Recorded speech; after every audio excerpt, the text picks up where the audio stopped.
Hello, hello, hello. Welcome to another episode of Read With Me. I'm so glad that you're here.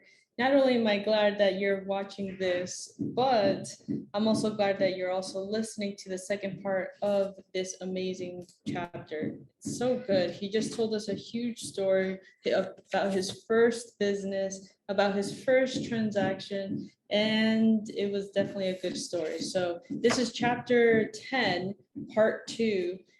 When you hit the crossroads, and we're reading Big Money Energy by Ryan Serhant. All right. When you hit the crossroads, in every single venture of your life, whether it's starting a new business or job, writing a book, losing weight, or training for an Ironman, you will find yourself at the crossroads. The crossroads are located at the intersection of winning and losing. You'll know you're there because you will feel like shit. All that fresh enthusiasm, gone. And that deep sense of purpose that you had not long ago, bullshit.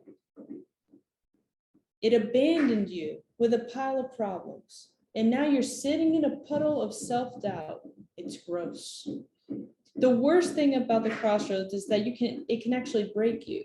You can feel so crushed that you'll give up, even though your big success could be right around the corner. When you find yourself in this dark, scary place, you can commit to staying on the road for winners. That's what winners do. Knowing you'll have to tap into your energy to navigate the tricky terrain as it comes, and eventually, someday, you'll get what you want. Or you can give up. You can crawl along the loser road that's littered with regret, where you'll rest in a graveyard of crushed souls and broken dreams, with headstones saying, if only I had tried harder. Is there actually anything more horrifying than that? And that's so intense. Imagine if your tombstone read that. Imagine if, like, your last day on earth, you're like, oh, if only I could have. Dang, that is really scary. Code number 15. Successful people make decisions based on their commitments. Amateurs make decisions based on how they feel. That is so good. That is so, so good. Life is full of crossroads. Now, when I hit one, I know how massive the repercussions can be. It's tempting to give up, let your clients and colleagues down, ruin your reputation, trash your finances, and ignore every commitment that you made. But what about that commitment you made to yourself? To follow a dream and achieve massive success? Well, you get one life. You either use your resources, act on your great ideas, and make use of your time, or you don't. You can't get any of those back. Even when I was 10, I didn't want my hard work to be for nothing. I thought about Biff. He's so mean. The hours of cutting and loading wood, the long walk home, abandoning my brother under a shrub. Did I want to give up? Did I want to feel like a failure at 10? Or did I want my video camera? The answer was clear. We made the deal with the customer for him to get the rest of the wood we had already cut up. I got paid half of what I thought I would make from the deal, and I quit sales the very next day for the rest of my life. I was a kid, so obviously the stakes were so much lower, but when you prioritize commitments you made over how you feel, you have a formula to rise above nearly anything. You become unstoppable. Let me read that for everyone again. When you prioritize commitments you made over how you feel, you have a formula to rise above nearly anything. You become unstoppable. Outlast everyone. When my mom declined the role of delivery driver in my first business venture, I learned that if I wanted to succeed, I'd have to be self-made. And when Biff sped off and left us alone on the side of the road, I learned I didn't want to have to depend on anyone else for my success ever again. My mom didn't have to drop the newspaper she was reading just because her son wanted something and wasn't old enough to drive. It isn't anyone's job to make your dreams come true or solve your problems. No one owes you anything just because you have a great idea, work hard, or even have incredible talent. To succeed and earn millions, you must have the wherewithal to surge ahead when all you want to do is lie down with cake and eat ice cream and just give up. There isn't going to be a team of spectators cheering for you to get off your ass and keep running down the winning road either. A lot of people can sell one big thing, write one best-selling book, or make one awesome touchdown. And that's great, but if you don't want to be a one-hit wonder, if you want to experience one big success after another, you need to keep that energy going. The energy has to keep on going. I know it's not easy. I can be juggling 3 deals, talking to the accountant about payroll for my new company, helping one of my agents with the negotiation, recording the Big Money Energy podcast, planning shoots for the blog, and $1 million listing, and meeting with pro members in my Sell Like Serhant sales course, and all while trying to get home to see Zena before she goes to sleep, when suddenly my email stops working and I'm like, really? Can I just walk out the door and go straight home so I can hide under a blanket? Why does nothing work ever? I probably could just go home and call it quits for the day, but that's acting on how I feel, which is what toddlers do. Honoring my commitments, even if I want to lie down and cry, is what successful high achievers, adults, actually do. That's the difference between amateurs and professionals. If you're making all your decisions based on how you feel, know that you have a long way to go. Once you're following through on your decisions, then you're well on your way to being a pro.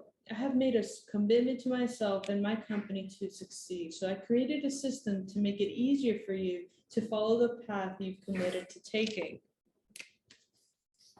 I really love that. I really love that. Being an emotional person myself, okay, sometimes I go, I wouldn't say like, I know I've made maybe 2 or 3 different decisions based on emotion when clearly they were just based on emotion and they could have been handled better. And I recognize those things, but I recognize those things after. And because I was able to have a time to actually, you know, let those emotions go, understand what happened, understand the thought process, and really like allow that situation to marinate, and see the different angles now.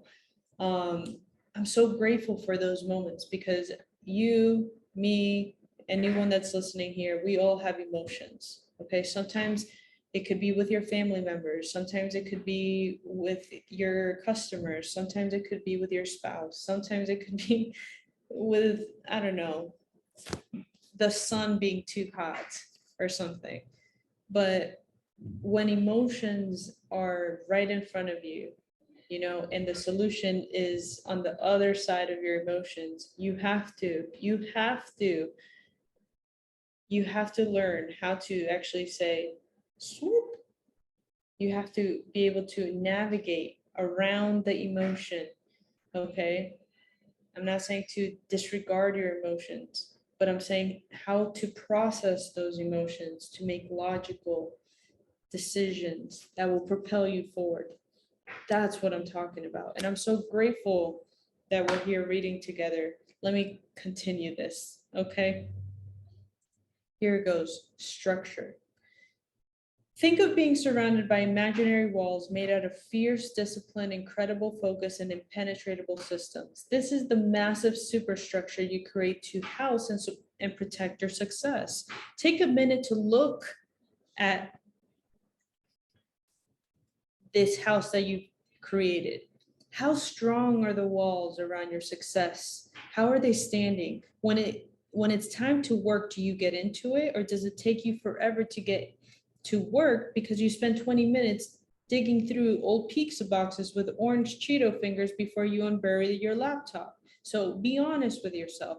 If you're going out 4 to 5 times a week, drinking bourbon flights with your homies, oversleeping in the morning so that you don't make it to the gym and are scrambling to get to work, you are operating under a flawed structure that will eventually collapse.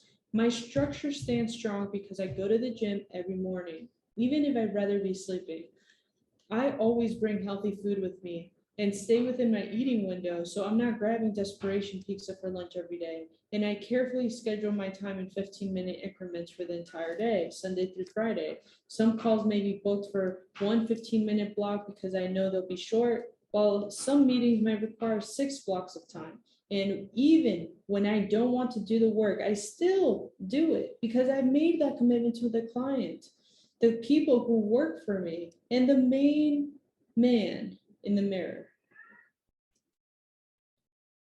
Before I go to bed, I review what I'm going to do the very next day so I feel prepared. That's a structure that I need to keep me going when the path gets rocky. Think about what you need. Remove distractions if you can. Do not open your social media accounts and tell your friends you are unavailable to text until 5 p.m. If having a messy desk distracts you, make sure you spend 10 minutes cleaning it up at the end of the day so you're setting yourself up for success the next day. Have a list of goals printed out to inspire you and keep at it. And if you're planning to reward yourself with the handbag that you've had your eye on, if you finish a project, print out a picture of it and tape it up where you can see it. I want you to get that handbag. Add deep work mode into your schedule and insist that you not be interrupted during that block of time unless there's a disaster of massive proportions, flood, fire, Godzilla attack. Babies have strict schedules. When they eat, when they nap, when they do tummy time, we grow up and we think that just because we can make our own decisions, we don't need the same structure, but we do to survive and to grow. That's a good one. Plan. This is your very own roadmap to success. It's your how.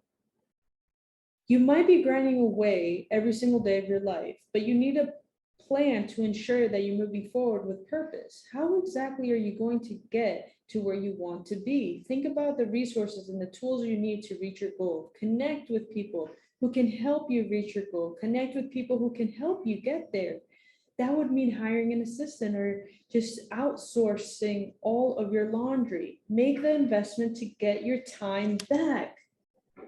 I love that so much. Create actionable steps and keep track of your progress.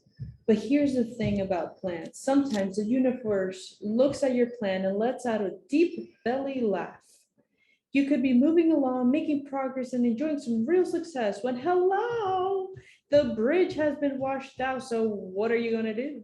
Will you jump, crawl down the hill, or hop over the water, go a different direction, build a new bridge?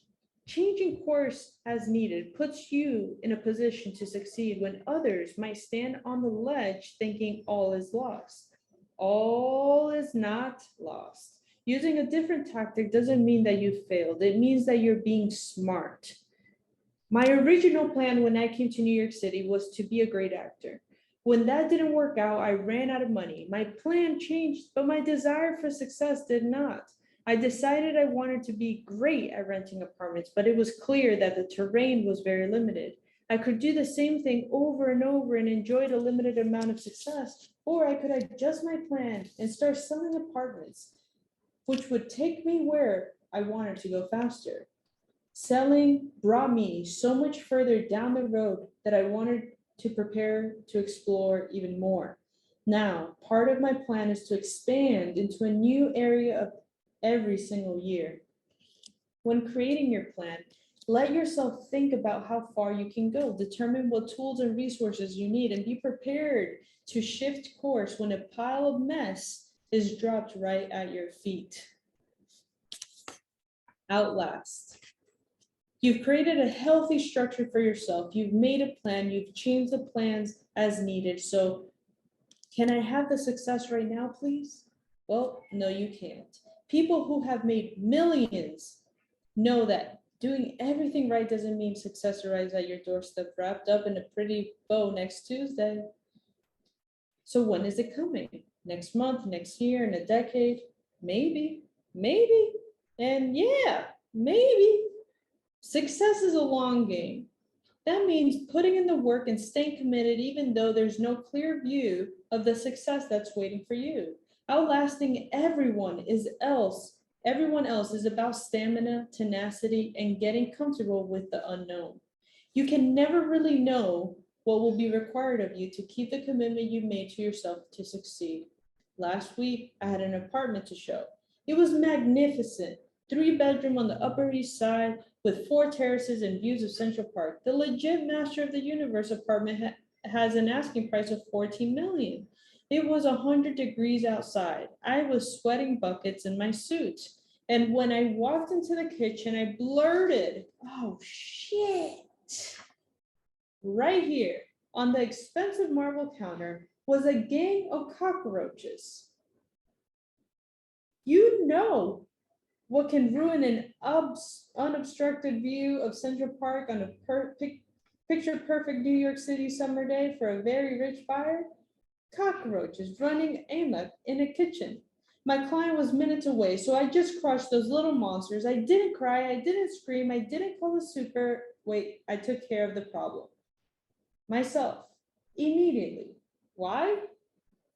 A, I am 100% committed to my success. And then B, the moment that I think any part of this success is beneath me is the same moment that I start to lose ground.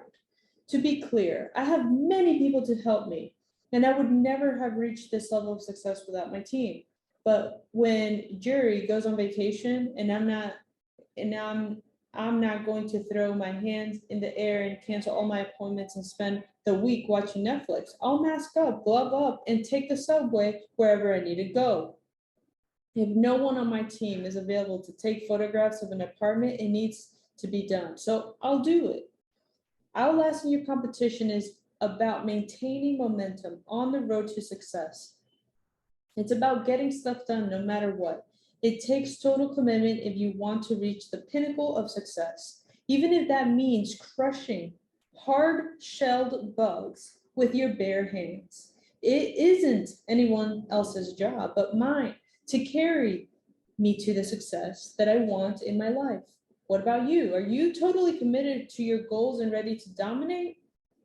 What is stopping you from making a commitment to your vision? The moment when Biff, the angry trucker, blocked an entire road with all that wood, I was ironically set on the path to success. I was literally at the crossroads, Route 128 in the old guy's driveway, and I had a choice to make. Do I find a way to stick out and finish the job I set out to do, or do I turn my back against the giant mess I'm responsible for and just move on with my young life of cartoons and snack foods? Well, life tosses big and small obstacles in our paths whenever life feels like it. We can't control that, but we can control how we choose to respond. Are you going to push through and use all the resources at your disposal to forge ahead? Or are you going to sit down on the side of that cold, lonely road all by yourself and give up? You will want to at times, but what are you doing this for? Yourself, success, your dream of writing a book, starting a company, or buying a house, whatever it is that you want, it is still yours for the taking, but only if you keep moving forward. It might be for just a few minutes, or the walk could take hours, days, weeks, months, or even years. But when you reach that spot in the road where your success is waiting for you, it will all be worth it. When I held that shiny new video camera by doing a lot more chores and finally getting the money together and made my first ever movie called The Nair Witch Project, about a bunch of witches in our woods who would try to take our newly grown leg hair because it made us men. It was like Biff, the deadly power tools, the old man, and the giant mess of wood wasn't really so bad after all. It was just an obstacle on my first ever road to success, and I knew when faced with another crazy situation on another road that I'd be able to handle that one too. Damn, I freaking loved this chapter so much. Wow. I really hope that you guys can rewind, go back, really dig deep into this. Like, one of the things that I do after I read is like I go back into the chapter. Obviously, I'm highlighting, but I take little notes and I write down those snippets that really called to me while I was reading. And then I put them into a journal, or I actually, you can use a post-it note, put it in front of you so you can remember whenever you have those moments, because we all have those moments, you know everyone has those moments when you feel like, what the heck am I doing? Like, why am I doing this? Is it even worth it? It is, because you're worth it. And I'm glad I was able to read with you today. And I'll see you in the next one. We're going to go into chapter 11. It's build your round table. And this one, ladies and gentlemen, is the chapter right before we end this book. Oh, I don't even want it to end. It's like a really good story.